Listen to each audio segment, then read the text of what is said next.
নমস্কাৰ future focus Assam YouTube চেনেলটোৰ লক্ষ্য বেটছৰ অন্য এটা ভিডিঅ'লৈ মই মনোৰঞ্জন হাজৰিকাই আপোনালোক সকলোকে স্বাগতম জনালোঁ। যেহেতু লক্ষ্য বেটছত আমি আসাম পুলিচ AB UB বাবে প্ৰিপাৰেচন কৰাই আহিছোঁ আৰু প্ৰিভিয়াছ ইয়াৰৰ কুৱেশ্যনৰ এটা সেট লৈ আহিছোঁ। আজি সম্পূৰ্ণ কুৱেশ্যনসমূহ আসামিজত লৈ আহিছোঁ, যিহেতু আপোনালোকে কমেণ্ট কৰিছিল যে আসামিজত কুৱেশ্যনসমূহ আমাক লাগে আৰু কুৱেশ্যনসমূহৰ লগতে তাৰ সামঞ্জস্য যিখিনি কথা ডিছকাছ কৰিম আপোনালোকে নোট ডাউন কৰি যাব। ইয়াক লৈ প্ৰশ্ন ৰিপিট হোৱা দেখা যায়। আহকচোন পলম নকৰি ভিডিঅ'টো আৰম্ভ কৰোঁ। আজি ভিডিঅ'টোৰ প্ৰথমটো প্ৰশ্ন মই ৰেণ্ডমলি কুৱেশ্যনসমূহ উঠাই লৈছোঁ। তাৰে ভিতৰত এটা ইম্পৰ্টেণ্ট কুৱেশ্যন, উচ্চতম ন্যায়ালয়ৰ এজন ন্যায়াধীশক কোনে পদচ্যুত কৰিব পাৰে? অপশ্যন এ ভাৰতৰ প্ৰধানমন্ত্ৰী, অপশ্যন বি ভাৰতৰ মুখ্য ন্যায়াধীশে, অপশ্যন চি লোকসভা অধ্যক্ষ আৰু অপশ্যন ডি মহাভিযোগৰ জৰিয়তে ভাৰতৰ ৰাষ্ট্ৰপতিয়ে। এতিয়া ইয়াৰ ভিতৰত শুদ্ধ উত্তৰটো আমি সকলোৱে জানো অপশ্যন ডি মহাভিযোগৰ জৰিয়তে ভাৰতৰ ৰাষ্ট্ৰপতিয়ে। যেতিয়া কোনোবা এজন জাজ সুপ্ৰিম কোৰ্টৰ কোনোবা এজন জাজৰ ওপৰত মহাভিযোগ হয়, তেতিয়া ৰাজ্যসভা আৰু লোকসভাৰ বহু ভোটত বা পেনেল বহি পেলাই তাৰ পিছত ৰিমুভেল অৰ্ডাৰটো ফাইনেলি কোনে? প্ৰেসিডেন্ট অফ ইণ্ডিয়াই দিয়ে। ঠিকে আছে। আৰু সুপ্ৰিম কোৰ্টৰ জাজৰ টোটেল সংখ্যা বা মেক্সিমাম সংখ্যা হৈ গ'ল 34 আৰু বৰ্তমান আছে 33। ইয়াৰ ভিতৰত চিফ জাষ্টিচ অফ ইণ্ডিয়াও ইনক্লুড আছে। ঠিক আছে, ইয়াৰ ভিতৰত চিফ জাষ্টিচ অফ ইণ্ডিয়াৰো ইনক্লুড আছে। বৰ্তমান সময়ত চিফ জাষ্টিচ অফ ইণ্ডিয়া বা ভাৰতৰ মুখ্য ন্যায়াধীশ কোন? তেখেতৰ নাম হ'ল সঞ্জীৱ খান্না।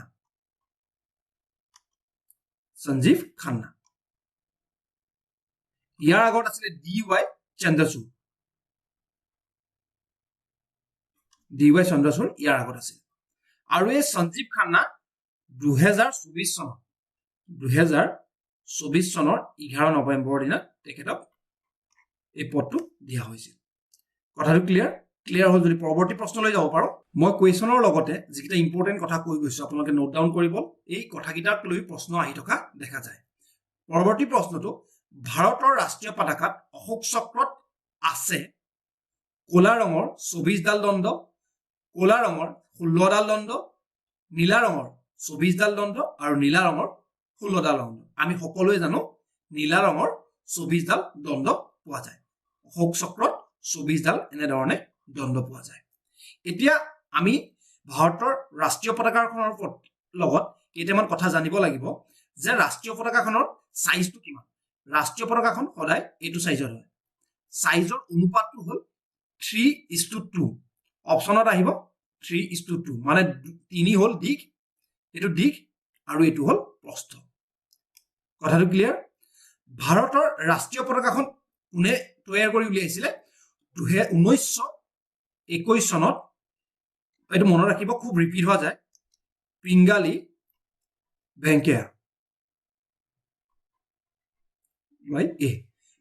ভেংকয়া তেখেতে ভাৰতৰ ৰাষ্ট্ৰীয় পতাকাখন ডিজাইন কৰিছিল। আৰু কিমান চনত কৰিছিল? 1921 চনত। ইয়াৰ উপৰিও সেই ডিজাইন কৰা পতাকাখন 1947 চনৰ জুলাই 22ত এডপ্ট কৰা হৈছিল। ক্লিয়াৰ কথাটো? কিমানডাল দণ্ড আছে আমি সকলোৱে জানো। সাইজ কিমান গম পালো, কোনে নিৰ্মাণ কৰিছিল আৰু কেতিয়া এডপ্ট কৰিছিল। ঠিকে আছে, পৰৱৰ্তী প্ৰশ্নলৈ আহিব পাৰো। পৰৱৰ্তী প্ৰশ্নটো যিটো এটা গুৰুত্বপূৰ্ণ প্ৰশ্ন হয়, ভাৰতীয় সংবিধানত মৌলিক কৰ্তব্য কিমান চনত সন্নিৱিষ্ট কৰা হৈছে? অপশ্যনসমূহৰ ভিতৰত শুদ্ধ উত্তৰটো অপশ্যন চি 1976 ভাৰতৰ সংবিধানত মৌলিক কৰ্তব্য সোমোৱা হৈছে। এতিয়া 1976 কিমান নম্বৰ এমেণ্ডমেণ্ট বা সংশোধন হৈছিলে? এমেণ্ডমেণ্ট হৈ গৈছে 42। এইটো মনত ৰাখিব, খুব ৰিপিট হোৱা দেখা যায়। ঠিক আছে, বা কেতিয়াবা সুধিব পাৰে কিমান নম্বৰ এমেণ্ডমেণ্টত মৌলিক কৰ্তব্যসমূহ সন্নিৱিষ্ট কৰা হৈছিল। ইয়াৰ উপৰিও ইয়াক কেই নম্বৰটো আৰ্টিকেলত দিয়া হৈছে? 51A আৰ্টিকেল, অনুচ্ছেদ বা আৰ্টিকেল 51A। আপোনালোকে ইম্পৰ্টেণ্ট আৰ্টিকেল, ইম্পৰ্টেণ্ট পাৰ্ট সম্পূৰ্ণৰূপে মনত ৰাখিব। প্ৰথমত এটাটো কথা মনত ৰাখিবলগীয়া, 1 নম্বৰ আৰ্টিকেলৰ পৰা 35 মানলৈকে একদম মুখৰ আগতে ৰাখিব। ইয়াৰ উপৰিও প্ৰেচিডেণ্ট, আপোনাৰ এমেণ্ডমেণ্ট, সেইকেইটা মনত ৰাখিব। প্ৰেচিডেণ্ট, ভাইচ প্ৰেচিডেণ্ট, বিধানসভা, ঠিক আছে, সেইকেইটা আপোনালোকে অতি ইম্পৰ্টেণ্ট। ঠিক আছে। আৰু ইয়াত এটা কথা আমি মনত ৰাখিব লাগিব যে 2002 চনৰ যেটো এমেন্ডমেন্ট হৈছিল সংবিধানৰ সংশোধন হৈছিল এমেন্ডমেন্ট হৈছিল তেতিয়া আমাৰ যেটো আমাৰ মৌলিক কৰ্তব্য আছিল 11টা মৌলিক কৰ্তব্য মানে সন্নিবিষ্ট কৰা হৈছিল বৰ্তমান সময়ত যেটো 11টা মৌলিক কৰ্তব্য আছে ফান্ডামেন্টাল ডিউটি আছে সেইকেইটা এড কৰা হৈছিল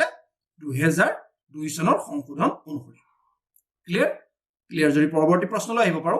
পৰৱৰ্তী প্ৰশ্নটো এই কথনটো সুধিছে কথনটো কাৰ সুধিছে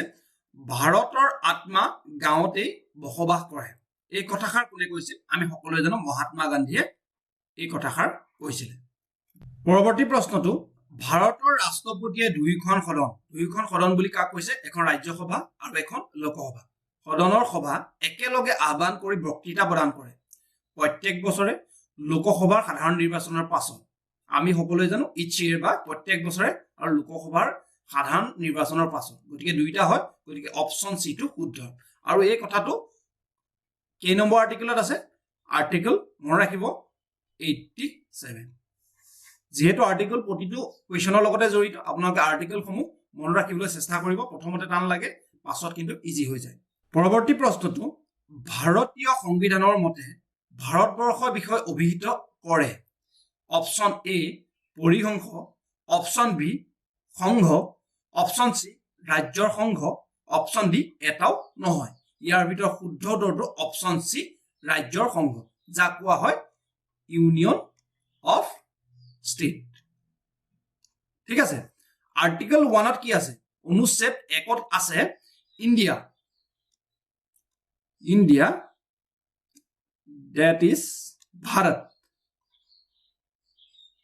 that is Bharat shall be union of state clear India that is Bharat shall be union of state clear কথাটো পৰৱৰ্তী প্ৰশ্নটো ভাৰতৰ সংবিধানৰ কোনটো মৌলিক অধিকাৰক ডক্টৰ বি আৰ আম্বেদকাৰে হৃদয় আৰু আত্মা বুলি কৈছে অপচন এ ধৰ্মৰ অধিকাৰ অপচন বি শিক্ষা অধিকাৰ অপচন সি সম্পত্তি অধিকাৰ যেটো বৰ্তমান সময়ত মৌলিক কিহত নপৰে মৌলিক অধিকাৰত নপৰে তাৰ পিছত অপচন ডি সাংবিধানিক প্ৰতিকাৰৰ অধিকাৰ অৰ্থাৎ কনস্টিটিউশনাল ৰেমেডিজ আৰ্টিকেল 32 থকা কনস্টিটিউশনাল ৰেমেডিজ এই কথাটো কৈছে ডক্টৰ বি আৰ আম্বেদকাৰদেৱে হৃদয় আৰু আত্মা আৰু এই ৰেমেডিছত কি আছে আপোনালোকে চাই যাব ইয়াক লৈ প্ৰশ্ন আহি থকা দেখা যায় যেতিয়া মৌলিক অধিকাৰসমূহ পোৱাৰ ক্ষেত্ৰত বঞ্চিত হয় তেতিয়া এই ৰেমেডিজ কেখিনি ইউজ কৰিব পাৰে ঠিক আছে আপোনালোকে বিতংকৈ চাব যদি আপোনালোকে ভালদৰে বুজিব বিচাৰিছে কমেন্টত দিব যে সংবিধানৰ সম্পূৰ্ণ মৌলিক কৰ্তব্য বুজাই দিব লাগে মৌলিক অধিকাৰ বুজাই দিব লাগে মই এটা ভিডিও আপোনালোকৰ বাবে লৈ আহিম লোকসভালৈ ভাৰতৰ ৰাষ্ট্ৰপতিয়ে কিমানজন সদস্য মনোনীত কৰে বা নমিনেট কৰে অপচনসমূহৰ ভিতৰত শুদ্ধ উত্তৰটো হ'ল লোকসভালৈ 2জন সদস্য মনোনীত কৰে লোকসভাৰ ম্যাক্সিমাম ষ্ট্ৰেংথটো ভাৰতৰ 552টা সিট ঠিক আছে আৰু ইয়াৰ ভিতৰত 530 প্লাস 20 প্লাস 2 বুলি কোৱা হয় অৰ্থাৎ 530 জন ষ্টেটৰ বা ৰাজ্যৰ 20 জন ইউনিয়ন টেৰিটৰি যাক ইউটি বুলি কোৱা হয় আৰু 2জন ৰাষ্ট্ৰপতিয়ে মনোনীত কৰে ঠিক আছে নে ইয়াৰ উপৰি আমি যদি চাব বিচাৰো ৰাজ্যসভাৰ টোটেল সিট হৈ গল 250 ইয়াৰ ভিতৰত 238 কি হয় ইলেক্টেড হয় বা নিৰ্বাচিত হয় আৰু 12 জন ৰাষ্ট্ৰপতিয়ে বা প্ৰেসিডেন্টে কি কৰে নমিনেট কৰিব পাৰে ক্লিয়াৰ কথাটো আৰু এই নমিনেট সমূহ কি ক্ষেত্ৰৰ পৰা কৰে সাহিত্য লিটাৰেচাৰ স্পোৰ্ট ঠিক আছে নে সোশ্যাল সাৰ্ভিস আদি ক্ষেত্ৰসমূহত পৰা তেখেতলোকক নমিনেট কৰিব পাৰে কথাটো ক্লিয়াৰ হ'ল পৰৱৰ্তী প্ৰশ্নলৈ আহিব পাৰো এই প্ৰশ্নটোৰ অপচনসমূহক লৈ অলপ কনফিউজন আছে তথাপিও ইয়াৰ ওচৰ-পাজৰ যেটো অপচন হয় মই সেইটো আপোনালোকক কৈ দিছো লোকসভাত কিমানখন আসন এসসি শিডিউল কাষ্ট আৰু এসটি শিডিউল ট্ৰাইবস এসটি লৈ সংৰক্ষণ কৰা আছে অপশ্যন সমূহৰ ভিতৰত শুদ্ধ উত্তৰটো বা ওচৰৰ শুদ্ধ উত্তৰটো হৈ গ'ল অপশ্যন সি 89 to 50 একচুৱেল যিটো উত্তৰ হয় ইয়াত অপশ্যন নাই 84 আৰু ইফালে 47 ওকে 84 হল আৰু 47 আহি গ'ল এছটি ভাবে ঠিক আছে নে ইয়াৰ ওচৰৰ পাজৰ যিটো উত্তৰ মই হেতুকে শুদ্ধ বুলি মানি লৈছো পৰৱৰ্তী প্ৰশ্নটো ভাৰতৰ উপৰাষ্ট্ৰপতি মুৰব্বী হয় কোৰ মুৰব্বী হয় লোকসভাৰ নে ৰাজ্যসভাৰ নে বিধানসভাৰ নে সংসদৰ আমি সকলোৱে জানো ৰাজ্যসভাৰ মুৰব্বী হৈ গ'ল কোন উপৰাষ্ট্ৰপতি ভাইস প্ৰেসিডেন্ট তেখেতক এক্স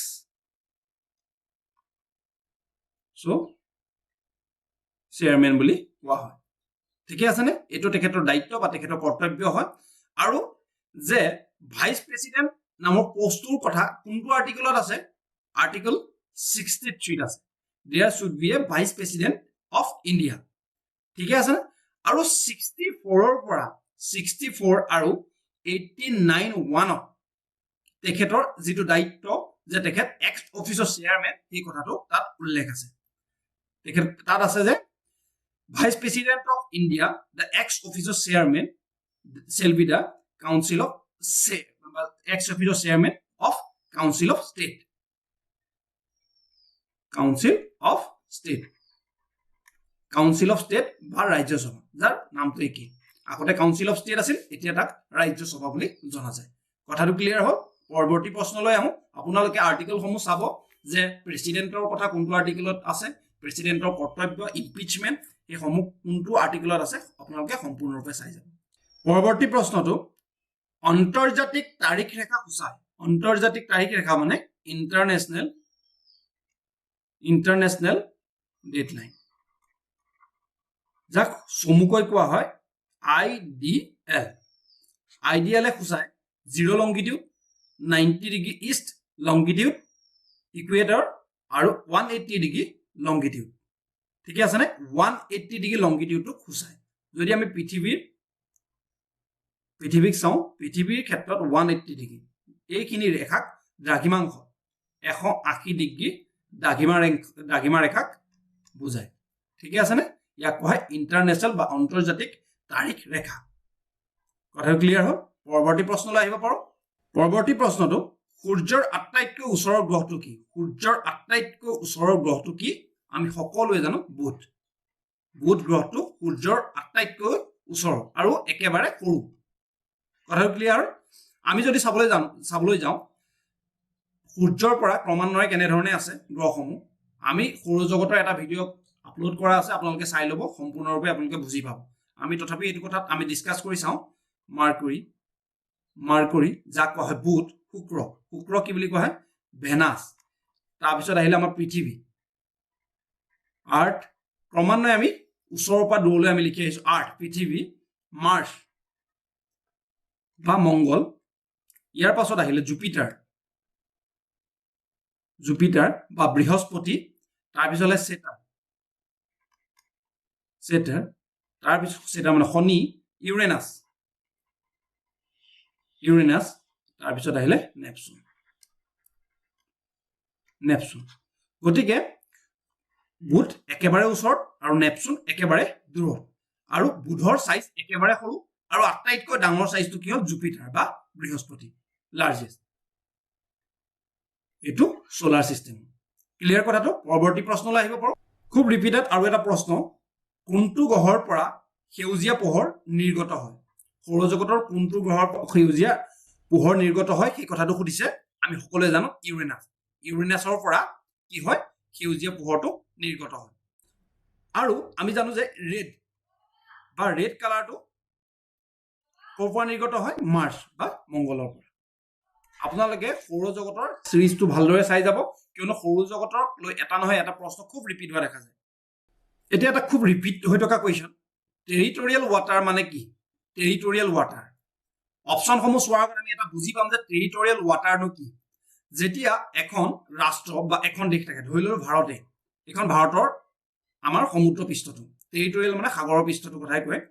সাগৰৰ পৃষ্ঠৰ কিছুমান সীমালৈকে ভাৰতৰ ক্ষমতা বা ভাৰতে তাত নিজৰ পৰীক্ষা নিৰীক্ষণ বা নিজে সেই সাগৰৰ পানীখিনি ইউজ কৰিব পাৰে তেনে ক্ষেত্ৰত ভাগ কৰি থোৱা আছে ভাগ কৰি থোৱা আছে এনেধৰণে প্ৰথমে আহি গ'ল ভাৰতৰ সেই ভূপৃষ্ঠৰ পৰা টেৰিটৰিয়েল ৱাটাৰ ঠিক আছে টেৰিটৰিয়েল ৱাটাৰ এইকণ আহিলে টেৰিটৰিয়েল ৱাটাৰ ঠিক ইয়াৰ পাছত আহি এইকণ হৈ গ'ল 12 নটিকেল মাইল 12 নটিকেল মাইল ইয়াৰ পাছত ইয়াৰ পৰা আৰু 24 নটিকেল মাইলটো যিটো সমুদ্ৰৰ দৈৰ্ঘ্য ধৰা হয় সেইটো নটিকেল মাইলত ধৰা হয় ঠিক আছে ইয়াক কোৱা হয় কন্টিজিয়াছ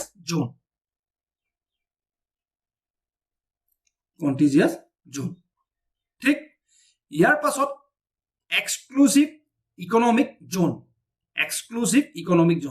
ইয়াৰ পৰা কিমান দূৰ থাকিব সেইটো এক্সক্লুসিভ ইকনমিক জোনটো 200 nautical mile exclusive economic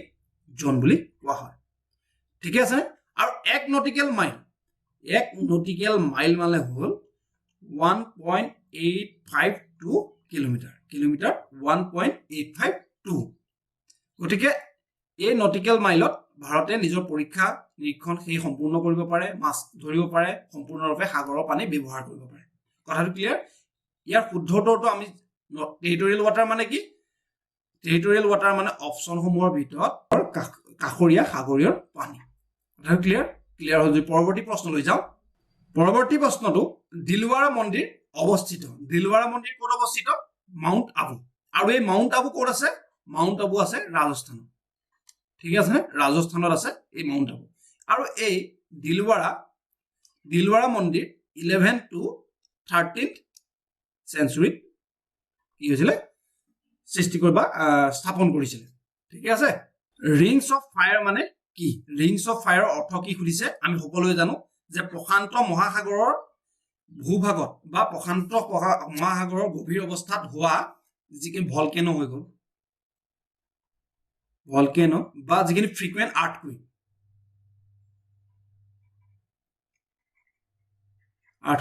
tsunami বা যেনেধৰণৰ স্খলন হৈ থাকে কিহত প্ৰশান্ত মহাসাগৰ তাক কোৱা হয় ৰিংছ অফ ফায়াৰ বুলি পৰৱৰ্তী প্ৰশ্নটো ভগৱান বুদ্ধৰ প্ৰকৃত নাম কি আছিল ভগৱান বুদ্ধৰ প্ৰকৃত নাম আছিল সিদ্ধাৰ্থ ঠিক আছে নে ভগৱান বুদ্ধ ক'ত জন্ম হৈছিল ক'ত তেখেতে শিক্ষা গ্ৰহণ কৰিছে এনলাইটিং ক'ত হৈছিলে আৰু ক'ত মৃত্যুবৰণ কৰিছিলে সেই সম্পূৰ্ণৰূপে আপোনালোকে চাই যাব কিয়নো ভগৱান বুদ্ধ আৰু জৈনৰ ওপৰত আহি থকা দেখা যায় মহাবীৰ জৈনৰ ওপৰত ঠিক আছে পৰৱৰ্তী প্ৰশ্নটো তলৰ কোনটো ভিটামিনৰ অভাৱত স্কাৰ্বি ৰোগ হয় আমি সকলোৱে জানো স্কাৰ্বি ৰোগ ভিটামিন চিৰ অভাৱত হয় এই ৰোগত কি হয় স্কিন বা বোন আদি কি হয় আদি কম গ্ৰোথত অলপ প্ৰবলেম হয় ঠিক আছে নে আৰু এই ভিটামিন পোৱা যায় ক'ত লেমন অৰেঞ্জ আদিত এই ভিটামিন পোৱা যায় ঠিক আছে নে ভিটামিন এ অভাৱৰ ফলত কি হয় ভিটামিন এৰ ফলত কি হয় নাইট ব্লাইণ্ডনেছ বা কুকুৰিকণা যিটো বেমাৰ হয় কি ভিটামিন এৰ অভাৱৰ ফলত হয় ঠিক আছে ভিটামিন বিৰ ফলত কি হয় আপোনালোকে জানেনে এনিমিয়া কাৰ ফলত হয় ভিটামিন বি বা B12 ঠিক আছে আৰু ভিটামিন ডিৰ অভাৱত কি হয় ভিটামিন ডিৰ অভাৱত ৰিকেটছ বেমাৰটো হয় ভিটামিন কিহৰ ডিৰ অভাৱত আৰু ব্লাডৰ জনিত বা ব্লাডৰ লগত ৰিলেটেড বেমাৰসমূহ কোনটো ভিটামিনৰ অভাৱত হয় ভিটামিন কে ৰ অভাৱত ব্লাডৰ কি হয় অভাৱত ব্লাডৰ বা ব্লাড জনিত যিখিনি ৰোগ আছে ব্লাড কোটিংৰ ক্ষেত্ৰতেই হওক বা যিকোনো বেমাৰেই হওক ভিটামিন কে ৰ অভাৱত হয় আকৌ এটা সায়েন্সৰ কুৱেশ্যন আহিলে সায়েন্সৰ কুৱেশ্যনসমূহ আপোনালোকে বেছিক ক্লাছ 10 লৈকে চাই যাব কিয়নো সায়েন্সৰ কুৱেশ্যনক স্কোৰ কৰাটো আপোনালোকৰ বাবে অতি দৰকাৰ তেজৰ দ্বাৰা বেছিভাগ অক্সিজেন পৰিবাহিত হয় অপচনসমূহৰ ভিতৰত শুদ্ধ উত্তৰটো হিমোগ্লোবিনত সংযুক্ত হয় তেজত কি থাকে আমি সকলোৱে জানো হিমোগ্লোবিন আৰু এই অক্সিজেন তেজৰ দ্বাৰা বেছিভাগ অক্সিজেন কি হয় হিমোগ্লোবিনত সংযুক্ত হয় কথাটো ক্লিয়াৰ আপোনালোকে যে সায়েন্সৰ কুৱেশ্যন লাগে কমেন্ট সেকশনত জনাব মই এটা সায়েন্সৰ সিৰিজ ইম্পৰ্টেন্ট কুৱেশ্যনসমূহ বা মোষ্ট ৰিপিটেড কুৱেশ্যনসমূহ আপোনালোকৰ মাজলৈ লৈ আহিম পৰৱৰ্তী কুৱেশ্যনটো আকৌ সায়েন্সৰ এটা কুৱেশ্যন আহিলে জীৱৰ উৎকৃষ্ট বৰ্ণা হৈছে অপচনসমূহৰ ভিতৰত শুদ্ধ উত্তৰটো দীঘল দুডাল নিউক্লিক এসিড শৃংখল আপোনালোকে ডিএনএ দেখিছে ডাবল হেলিকেল থাকে ঠিক আছে ডিএনএ ফুল ফৰ্মটো হ'ল ডিঅক্সি ৰাইবো নিউক্লিক এসিড আপোনালোকৰ অপচনত আছে এমিনো এসিড বুলি কিন্তু এমিনো এচিড আপোনালোকে যিটো অপশ্যন থাকে সেইটো সম্পূৰ্ণৰূপে কেঞ্চেল হ'ব ঠিক আছে আৰু ডিএনএ ফুল ফৰ্মটো হ'ল ডিঅক্সি ৰাইবোনিউক্লিক এচিড ঠিক আছে আপোনালোকে সায়েন্সৰ কোৱেশ্চন লাগে মোক কমেন্ট সেকশনত জনাব মই সায়েন্সৰ এটা সিৰিজ আপোনালোকৰ বাবে লৈ আহিম ঠিক আছে আজিলৈ ইমানতে সমাপ্ত কৰিছো আৰু ইম্পৰ্টেন্ট কোৱেশ্চন সমূহ আপোনালোকৰ মাজলৈ লৈ আহিম আপোনালোকে তাৰ সামঞ্জস্য কথাখিনি নোট কৰিলে বুলি আশা ৰাখিলো লগতে ৰিভাইজ কৰিব পৰীক্ষা অতি সোনকালে হ'বলৈ গৈ আছে